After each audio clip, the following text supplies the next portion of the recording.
आखिर क्यों मोदी सरकार रशिया में चाइना की आर्मी के साथ हम मिलिट्री एक्सरसाइज क्यों कर रहे हैं भाई? एक क्या क्या क्या तमाशा हो रहा है ये? लद्दाख में 1000 स्क्वायर किलोमीटर पर चीन की फ़ौज बैठी हुई है और फिर हमारे ग्रेजिंग राइट्स में उस 8 किलोमीटर या 10 किलोमीटर अंदर आ चुके हैं। हम अपने जानवर को ले जाकर वहाँ पर ग्रेजिंग नहीं कर सकते। 50,000 के करीब फ़ौज हमारी चीन की फ़ौज के ख़िलाफ़ खड़ी भी है। आप उनके साथ मिलकर मिलिट्री एक्सरसाइज कर रहे हैं और दूसरी तरफ फॉरेन मिनिस्टर बोलते हैं कि चीन से रिलेशनशिप नॉर्मल नहीं होंगे जब तक कि वो बॉर्डर का इशू हल नहीं करेंगे। हम क्या जवाब देंगे उन सिपाहियों को, फ़ौज को, जो हज़ारों फीट के ऊपर ठहरकर भारत की ज़मीन से चीन जो हमारी ज़मीन पर कब्ज़ा करके बैठा है उनसे आँख में आँख डाल रहे हैं? ये कौन सी देशभक्ति है? ये कौन सी फॉरेन पॉलिसी है कि चीन की फ़ौज के साथ आप मिलिट्री एक्सरसाइज करेंगे? क्या मजाक बना के रखा है मोदी सरकार ने हमारी देश की आर्मी का, हमारी देश की सुरक्षा का, हमारी टेरिटोरियल इंटीग्रिटी का, भारत की सॉवरेनिटी का। हाँ, 2003 में उन्होंने उनको पेट्रियट कहा था और आरएसएस ने उनको दुर्गा कहा था, और जब चुनाव आ गए तो फिर शुरू हो गई सेकुलरिज्म। अब कह रही हैं कि आरएसएस में अच्छे लोग हैं।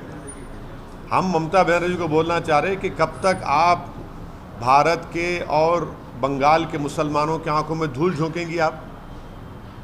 आरएसएस का जो मेंबर होता है, जो सुबह में ओथ लेता है, वो ममता बनर्जी पढ़ के सुनाए। हाँ, ये अलग बात है कि जनियादारू एक हो रहे हैं तो हम कुछ नहीं कर सकते, मगर ये क्या बात है? आरएसएस को आप तारीफ कर रहे हैं और फिर मुसलमानों को बोलते हैं कि भाजपा को रोकने वोट दो। कि आरएसएस भाजपा में फ़र्क है कोई?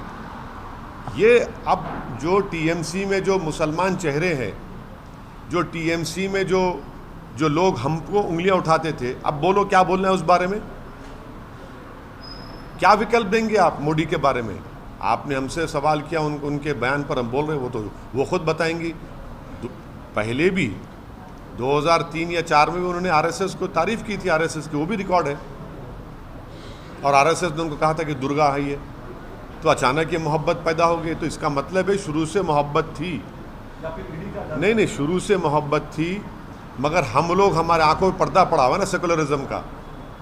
हमारे आंखों पर सेकुलरिज्म का पर्दा पड़ा हुआ है, तो अब ये पर्दे हट रहे हैं, लोग देख रहे हैं। अब नहीं, इस बारे में तो जो दो मुख्यमंत्री बैठे थे वही बताएंगे। मैं ना मुख्यमंत्री हूँ ना संतरी हूँ, मैं एक पॉलिटिकल पार्टी का सिपाही हूँ और बैठ के सब देख रहा हूँ। कई मसलों पे आप हाँ, नहीं बोल रहा हूँ ना। नहीं, देखिए, ये दोनों मुख्यमंत्री बता पाएंगे, हम क्यों बता पाएंगे उस बारे में?